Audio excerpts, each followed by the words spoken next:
avez un rôle à jouer pour aider à corriger les excès du passé. Vous les collègues des grands qui quittez les groupes armés, je vais le dire.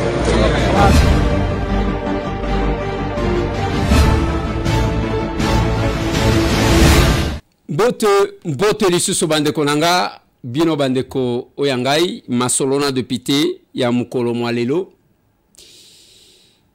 toko solola makambu ya remise reprise entre ba nouveau membre ya gouvernement na ba oyo ba bimi toko pesa bino ambiance na ministère ya intérieur cercueil et bimi kuna contre qui dans ces numéros.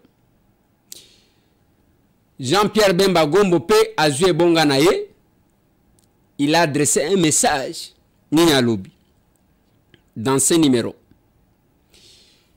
Inondation na Kolwezi, Mbula e Kobeta, Babalabala et Belé eza inondé. Qu'est-ce qui sera la base dans ce numéro de l'émission Masolo?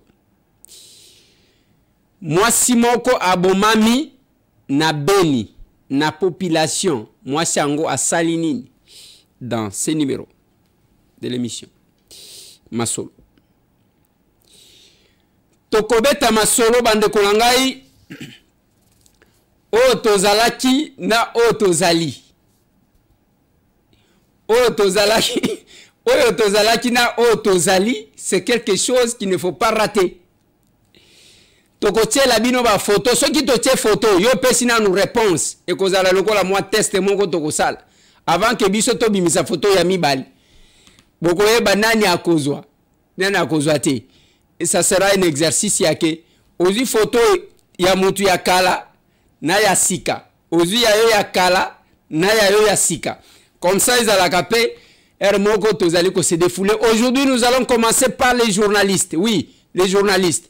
Toko banana ba journaliste toko tiela bino ba photo yo moko vanda kaka soki to tiela photo ya liboso pesi biso kombo et puis to tia mibale o pesi biso ko o meki ko comparer comme ça to avancer les autres so banana ba journaliste bongamaka déjà keba ezoyo masolo bande konanga na zo banda émission oyo par un communiqué ça fait quelques jours ezana batu mutu muyibi moko azo a créé compte Facebook na kombo nanga ezangate na lingiso qui la régie va nous permettre nous aider à mettre ça. Bomoni batie photo nangai ba komi Eliezer Ntambwe. Azo komela mutu. Bonjour honorable. Cette visibilité nous souhaitons en avoir ici dans la province de Katanga, plus précisément dans les territoires de Sakanya. Merci. Bonjour papa, comment vous allez? Bonjour honorable, merci, je vais bien. Na lingina tangue la bino bazo langawan. Mais là, tu travailles déjà, j'espère. Dis, nous nous battons pour travailler, mais le tribalisme, c'est ce qui pose problème. Donc, le PNID, organisme des Nations Unies pour le développement, c'est dans tous les domaines. Les salaires, c'est à... D'abord, c'est à 550 $. Tu dois acheter le formulaire d'adhésion pour que tu sois enregistré demain matin. Le chef du personnel, Papa Simon Benza. Tu te présentes de ma part. Appelez le chef. Appelle si numéro 082 591 96 75.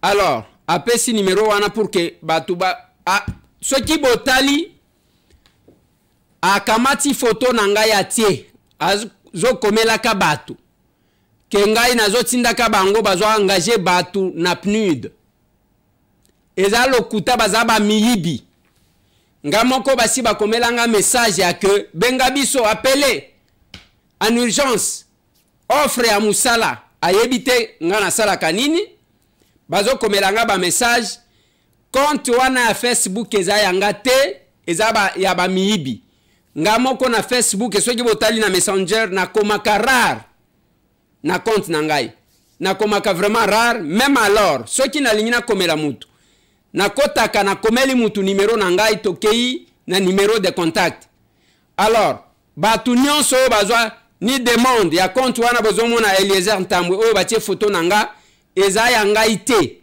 ba message à musala eza yanga te. Ce sont les escrocs qui sont en train d'escroquer les gens. Na kolukaka que au formulaire ezanga ite na compte ya Facebook one. Je ne suis pas trop actif na Facebook.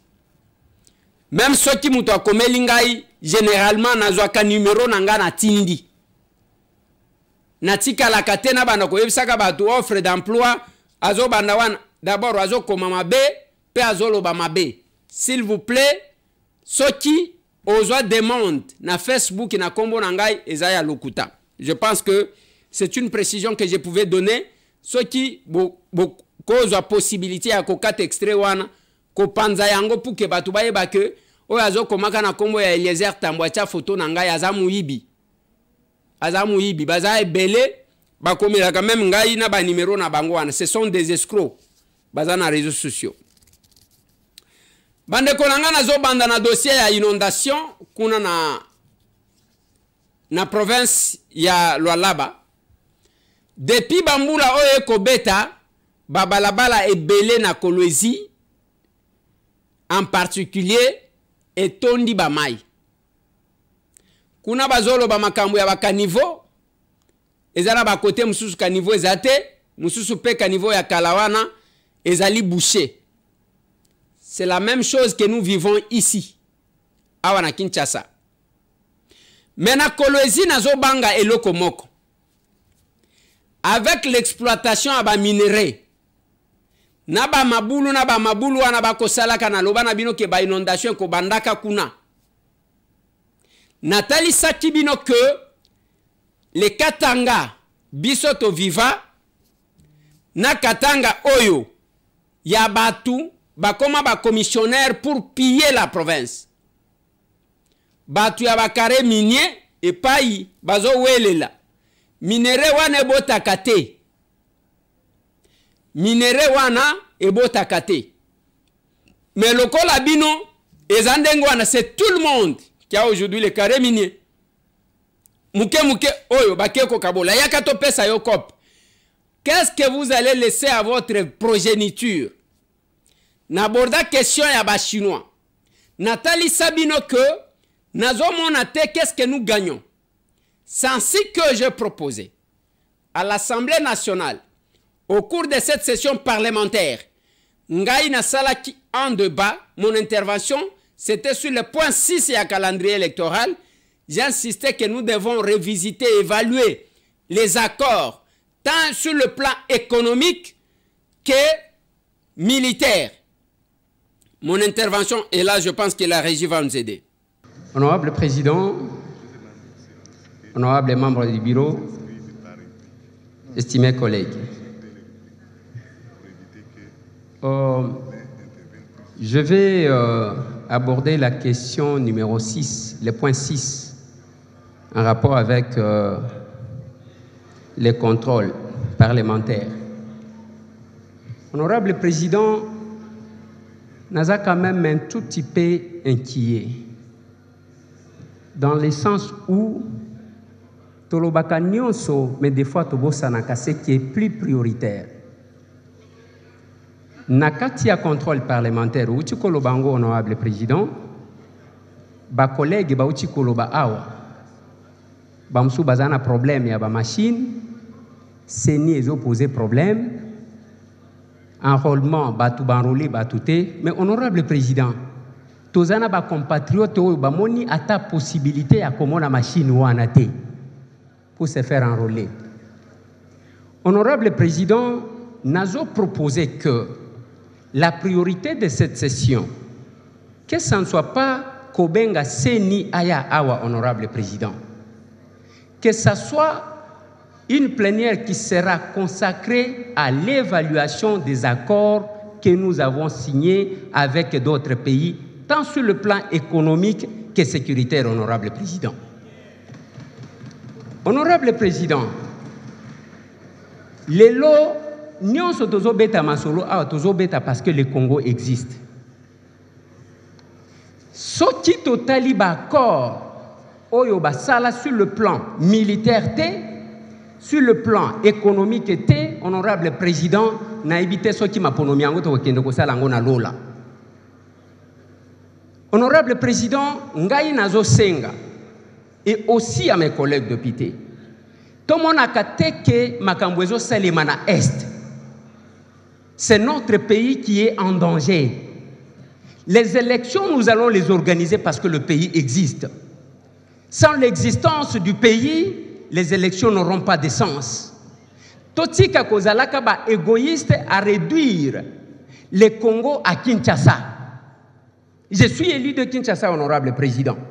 Mais Nganazola la parce que les accords qu'on a signés sur le plan militaire, Toyebite, Lelo Nambo Kanabiso, Toyebite Nanyazana Kati, Nanyazo Kota, Nanyazo Bima. Mais nous restons là, na fonctionnement moko ezali ko affaiblir même d'effort notre armée est en train de fournir, honorable président.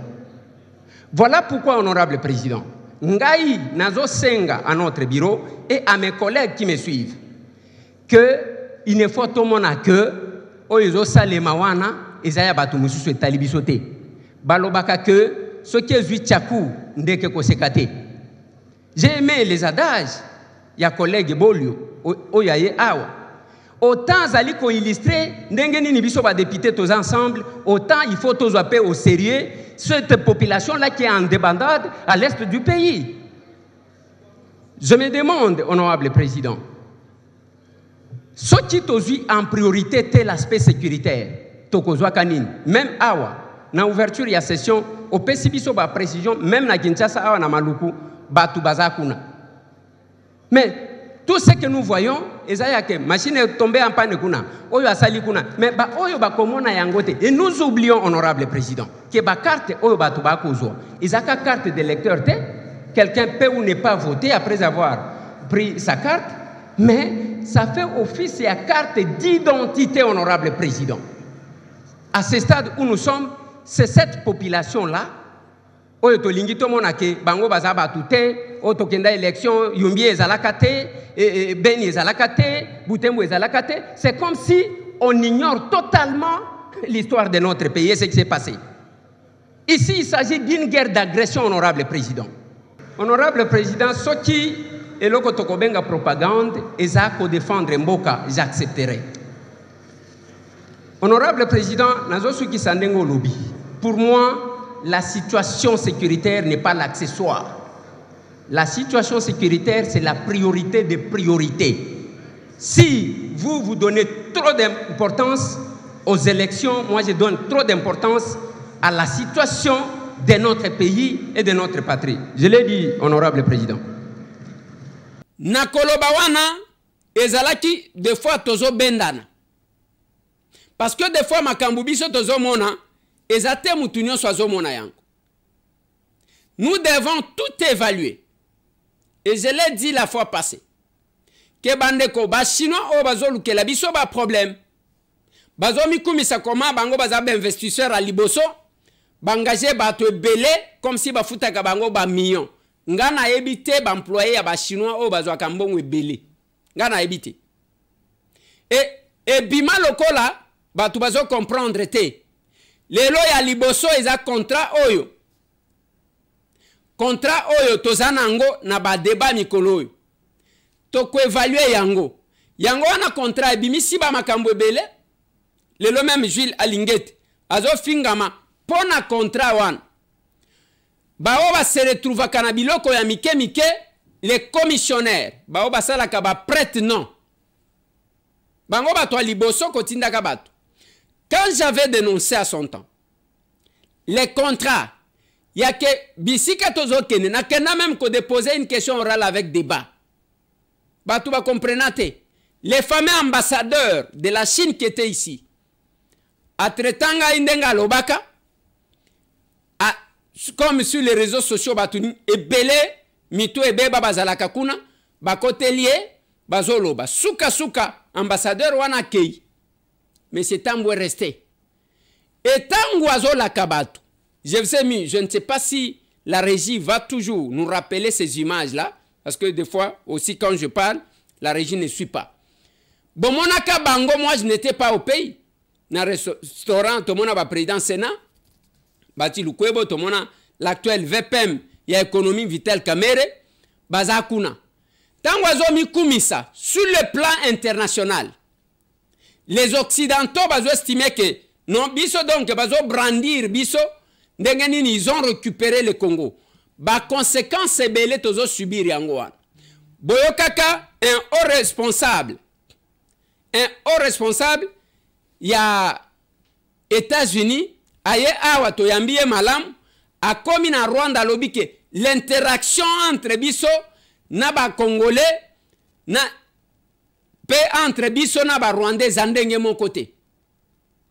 Ndenge boyoka Macron azo finga ba Gabonais alobi na bango que non écoutez mentalité na biso ezali ko évoluer au même rythme te ndenge mon côté. Eza insulte. Mais tangu ngana loba batu ba comprenate. Tozo boyate batu baya. Les Chinois que vous voyez là, batongi ba saut de mouton na Zambie aw. Vous n'allez pas comparer saut de mouton et batongi na Zambie na oyabiso aw. Soki batongi nzela, okomana bazo tonga biloko yake eumela te. Bazo kabola ka bambongo na batu misusu. Yango moni ba contrat wana, bango ba se sentir coincé, babandi ko bimisa ba kombo ya ba Congolais oyo baliana bango mbongo. 522 millions de dollars volatilisés. Et tozo lingamboka. Mboka na biso tozo sepela nango. Et c'est la même chose, ba inondation ane bandi malembe malembe. Bande konangai, le danger est à la porte de la RDC. Soki boyoke linga, boyoke langa, tangu to souleva ki question, ya ke tokoti kondimate to welisi ko kende élection pendant que d'autres Congolais seront privés de la nationalité. Batu ba comprenate. Bazo mona neti tozo bang élection. Non. Élection ko salim. Espérons que ndenge toyoki Jean-Pierre Bemba alobi ke il faut tobima na humiliation oyo. Na ndenga kamati armée, ndenga kamati défense, na expérience na ye. Ya makambo bitumba, na ndenga yebeli est avec la complémentarité. Ya mbusa nyamwisi, ndenge batie na coopération régionale, ndenge bayebi ba réalité. Ya Uganda, ya Rwanda, ya Burundi, batu nyonso tu wana. Bapesa biso kimia pour que to kende élection. Mais loko ngana zali ko insister, eza koloba que ndenge bazwi bino banome bino. Cette fois-ci to kende quand même tina souka. Ce n'est pas la veille des élections, au moins je démissionne pour nous dire que non, ils ne m'ont pas écouté. Té bossala quelque chose. Binomi satu wana j'insiste que ba Congolais batal. Vital Kamerhe n'est pas n'importe qui. Vital Kamerhe toyebi mayela azalakanango, toyebi que c'est un économiste, toyebi. Ba discours na ye tobomba tozalakanango. Awa tolinge longwa na munoko ekoma na nzungu. Ba Congolais bali amalamu, ba Congolais bazwa mbongo, petit commerce auto bundeli. Ezonga na maboko ya ba Congolais, nous avons besoin de ça. Et noto koma lisusu makambu yake, oh, ozomona ministre wana az actionnaire na supermarché boye, ainsi de suite. Na yoka kimabe, tangu na leki na bon marché. Na kuti babuka même, oyo, kamwa veranda wana Hotel Phoenix, mais totala, cheta, etikali mobimba basimbi elokote. Moi j'ai été dérangé. Banda kumususu babuki.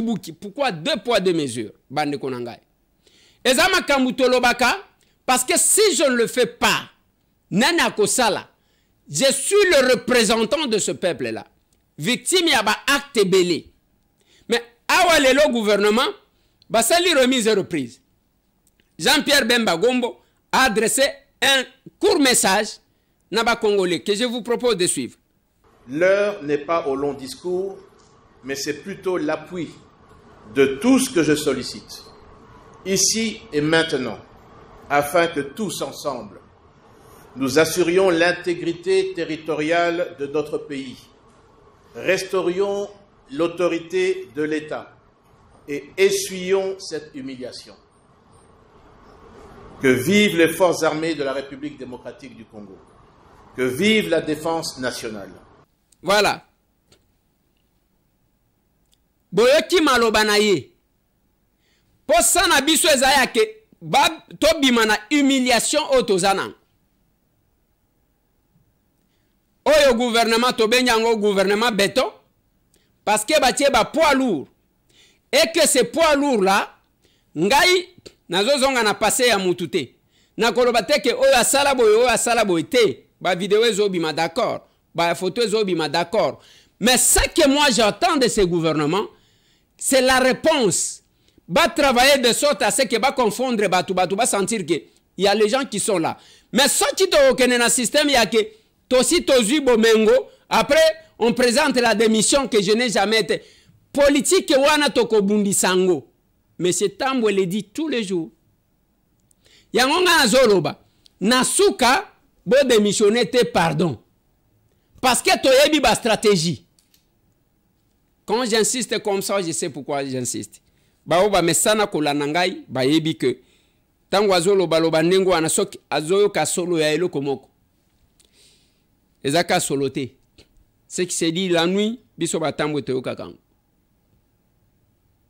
Parce que niveau ya crioté, na insécurité tozomona à l'est du pays. Na ka lelo ba présenter bande komi balé o bazalaki kotambusa manduki na kati ya Goma. On fait tout pour que Goma ekoye na maboko ya Barwandais. Ba misusu il faut qu'on dialogue. On va dialoguer avec qui?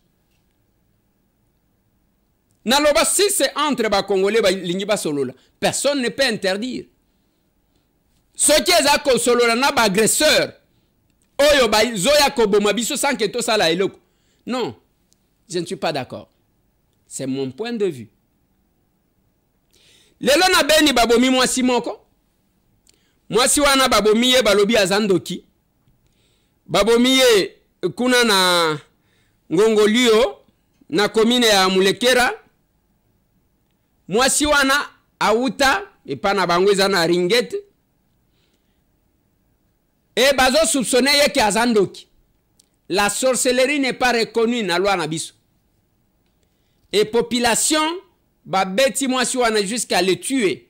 Denge tozolo baboy les corps de cette pauvre ezana morgue. Nani amona kie alokaki nani soki modèle bobomi mwasi wana. Ndebo ebobo makaba ADF. Otozolo ka des fois complicité. Ndebo ebo dénonçaka ba oba ya kovana na bandaku na bino pour vous couper les têtes la nuit. Et kokati kozala malam. Je ne suis pas d'accord avec ça. Nathalie Sabino vidéo ya mwana moko ya mwasi bazo beta. Je suis en train d'attendre pour na récupérer mwana wana. Aya kolokanganan. C'est quand on manque quoi faire qu'on se lance dans des pratiques comme ça. Et c'est un comportement découragé. Bino bato makasi ya koboma batu. Bobo ba def. Bino bato makasi ya koboma. Bolanda ba rebelle awa. Nous avons besoin de patriotes qui défendent la patrie. Et non, bazo kendeka ka modèle wa. Je pense que c'est ça. Et remise et reprise paix. Et salemi na ministère, il y a intérieur. Daniel Aselo Atikeli Peter Kazadi et Bonga. Mais ce que j'ai constaté à notre arrivée, Tokuti Basali, Serke na croix. Ba combattant bazo tambola nango. Et je vais vous proposer de les suivre pour vivre ambiance wana pour qu'il y ait un petit commentaire. C'est quoi bon Melina? C'est quoi yo do kunda seko? Bonjour ennemi. Il y a Peter Kazadi. Avec le président de la République.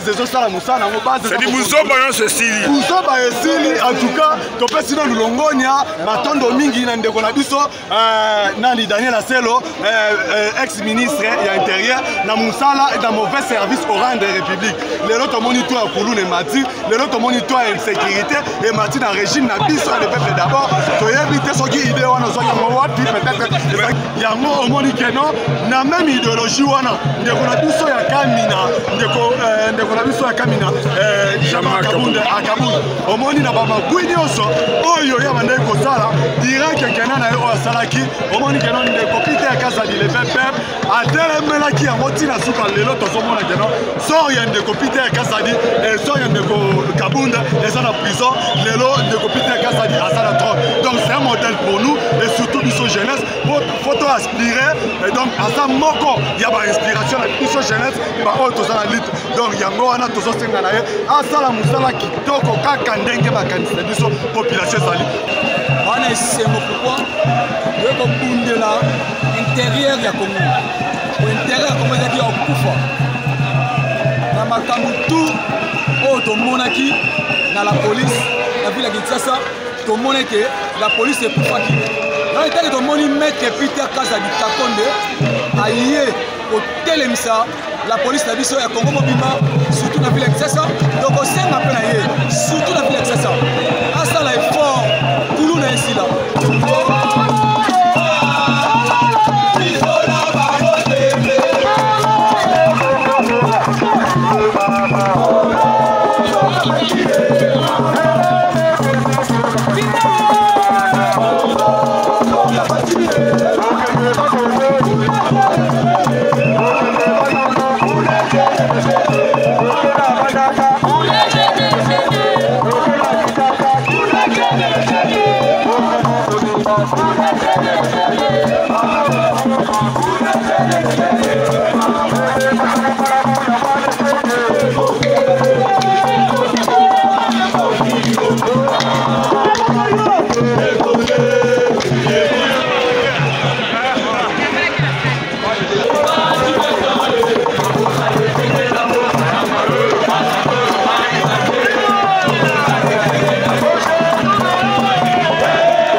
C'est ça qui s'est passé.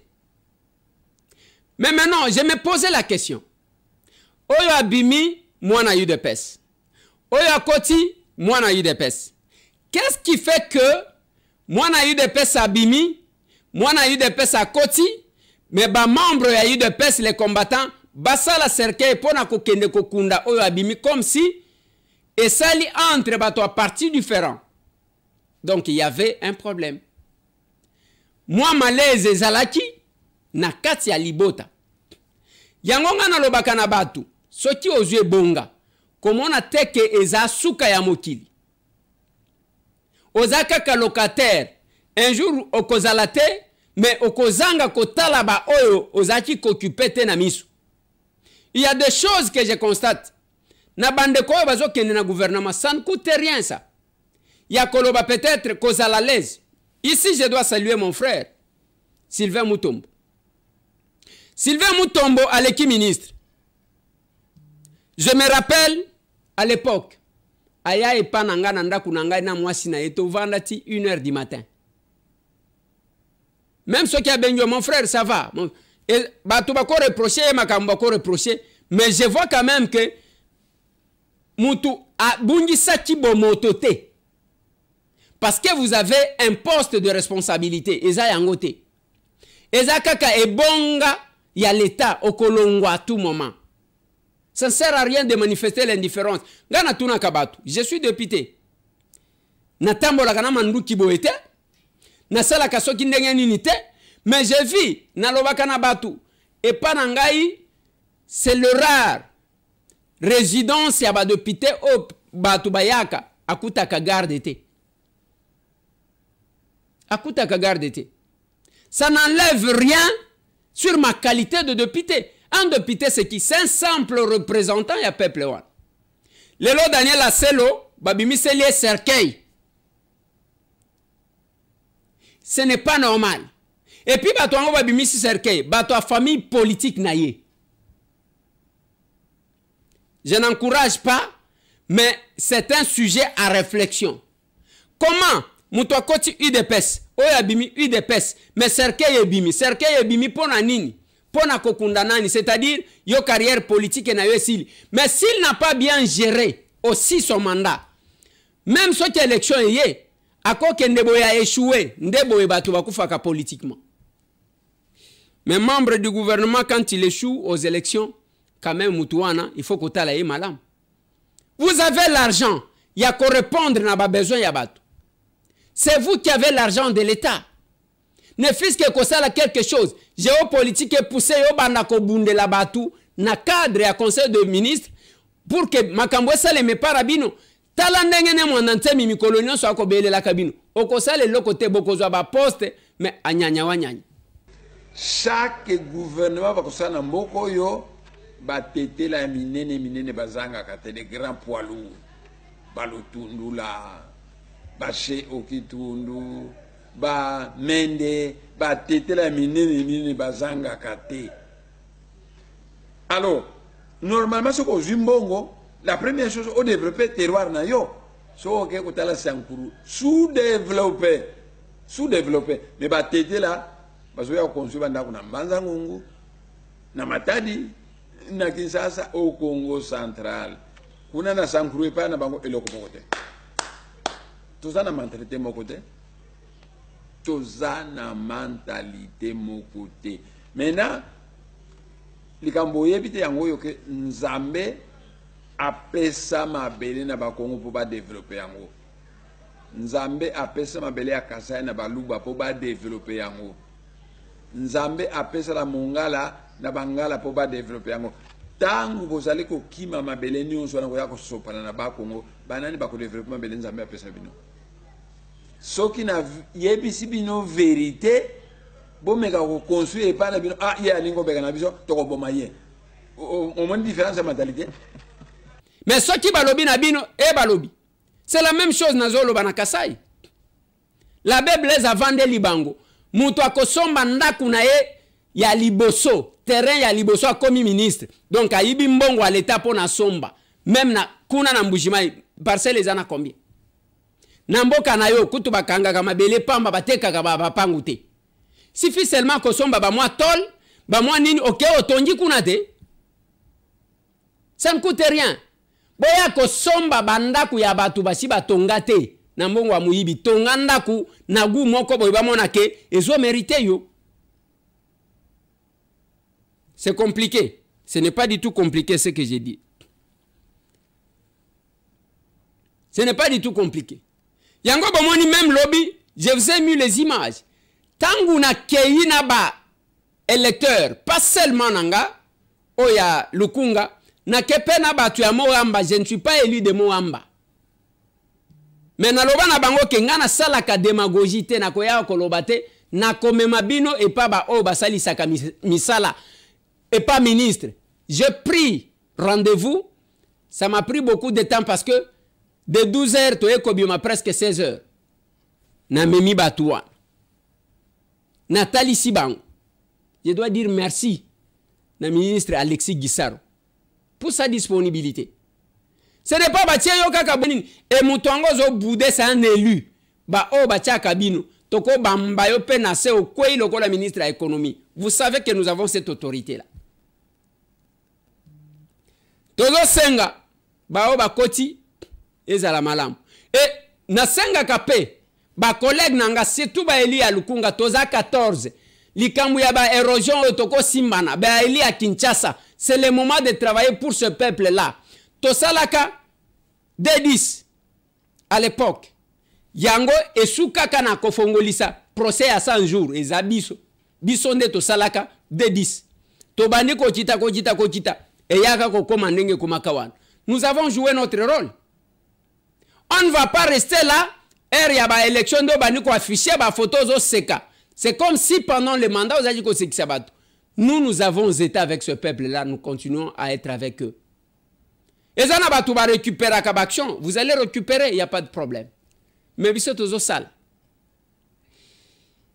Au Vandi Musala na yo Eliezer tala nenga zalaki oui tala nenga na zalaki papa tela ngana photo nanga ya nenga na zalaki parce que tolobaki que awa lelo tokobana kotala nenge tozalaki na nenge tozali différence ezakaka lelo nazo banda na ba journaliste soki botindelinga ba photo ya ba politicien tokoti na ba politicien soki ya ba musicien tokoti na ba musicien soki na ba artiste comédien tokoti na ba artiste.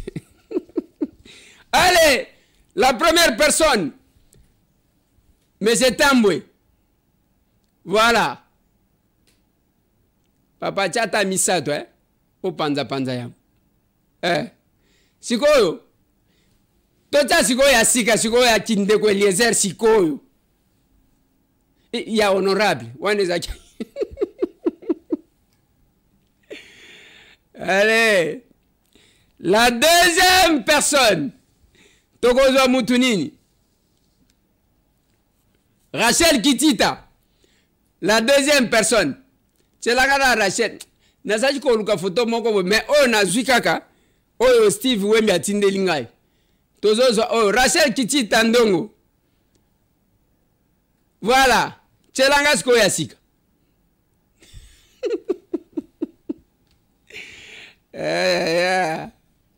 Ndenge tozalaki na ndenge tozali. Mususu nani? Élysée Odia. Siko d'abord photo ngo batie d'abord na katikati ya batu mibali. Après ndebo kotala Élysée Odia. Voilà. Tchelanga sko yasika.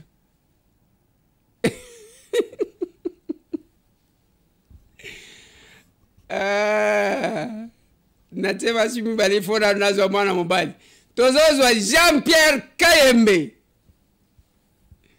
Voilà. Jean-Pierre, awoza ko sokola nini? C'est pas possible.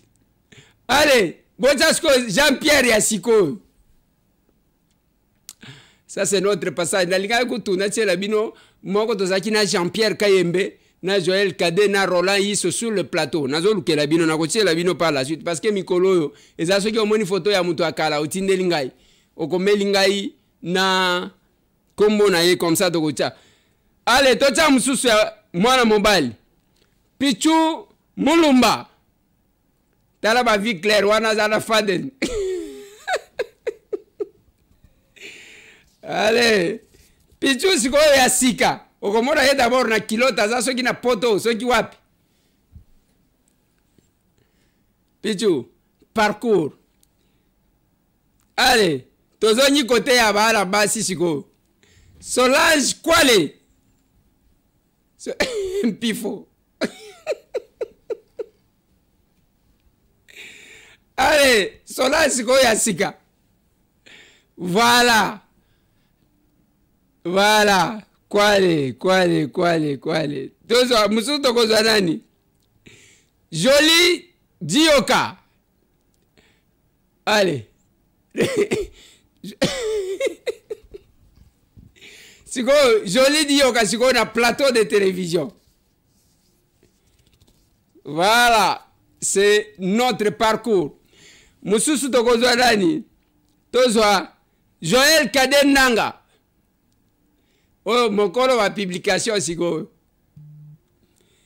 Allez, Joël Kade ya sikazabi. Hein? Ozo reconnaître te. Zelana no reconnaître te okoyoka okotala batu misusu. Oyo kotuna o siko nani? Parce que to ya ko sala concours par la suite. Émission prochaine ngana ko tiaka ba photo ya kala nazo pesa ka ba numéro. Après toye kotuna. C'est une émission que je voulais faire en direct. Toye kotuna siko numéro 1 azanani, numéro 2 azanani, numéro 3.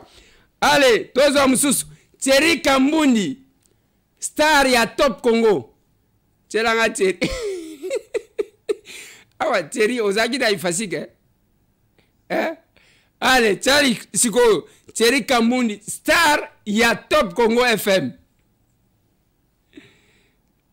Aïe.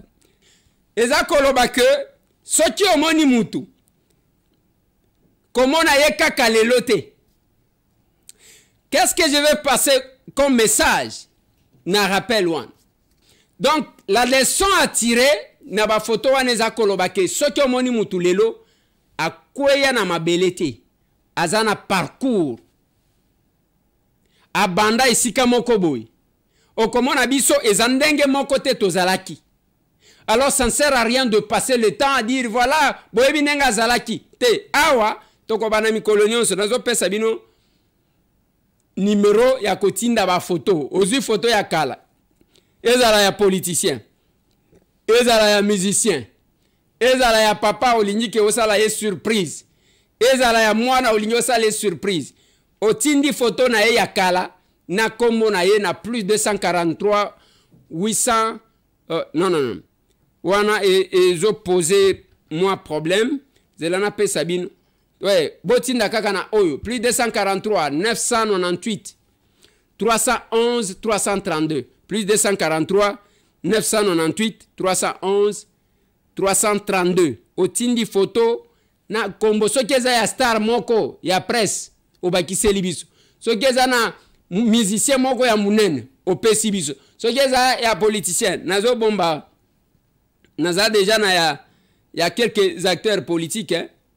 Naza ya quelques musiciens alors mais bino boko tinda le parcours d'un homme le parcours d'une dame toko la bino ezala ya ba député ezala ba nini oui mais je termine ce numéro de l'émission na moi conseil moko à Charles j'ai aimé ça Charles Blegoudé il dit ceci moi la vie m'a parlé on n'est pas fort à vie on n'est pas toujours fort pour être toujours le plus fort moi j'ai dormi à même le sol en prison à la DST moi Blegoudé moi j'ai attendu un passeport pendant 12 mois moi dont les petits coups de fil auparavant pouvaient donner un passeport à quelqu'un en un jour. Dieu nous parle, la vie nous parle. Moi, la vie m'a parlé. Oh, j'ai aimé, voilà pourquoi je vous lis ça. Ce qui continue de se bomber la poitrine, le pouvoir de l'homme a un début et a une fin. Le seul pouvoir infini, c'est le pouvoir de Dieu. Aïe. C'est pour cela, quand tu as le pouvoir, il faut tendre la main à l'autre pour que les jours où ton pouvoir finit et que pour lui commence, il te tende aussi la main. Je vous parle avec expérience. J'ai dormi nu dans une cellule de prison. J'ai fait des jours sans manger. On n'est pas fort à vie. Aïe, aïe, aïe. Nazo suki se mission na maloba wana ya Charles Bleu Goudé.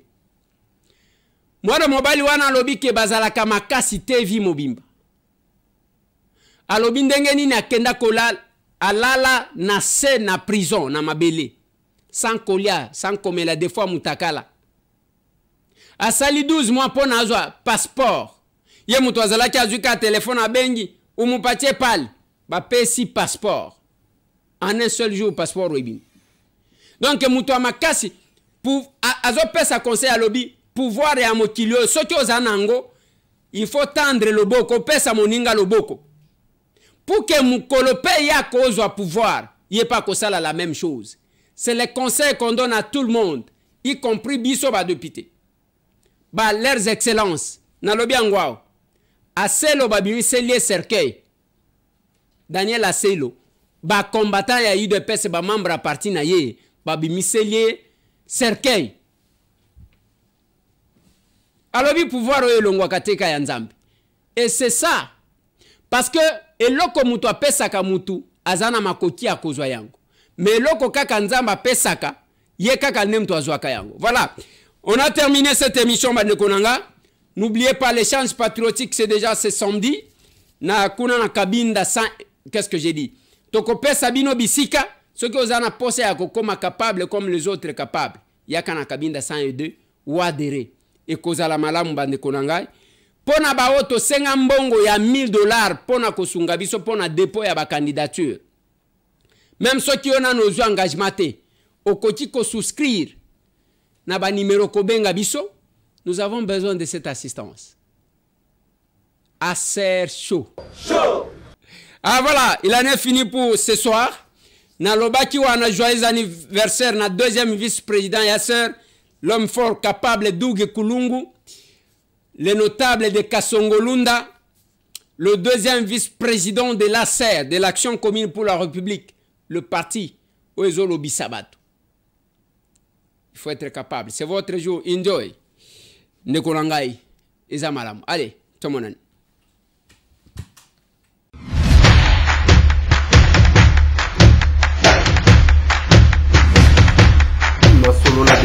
Honorables députés et sénateurs, vous avez un rôle à jouer pour aider à corriger les excès du passé. Vous les collègues des grands qui quittaient les groupes armés, je vais le dire.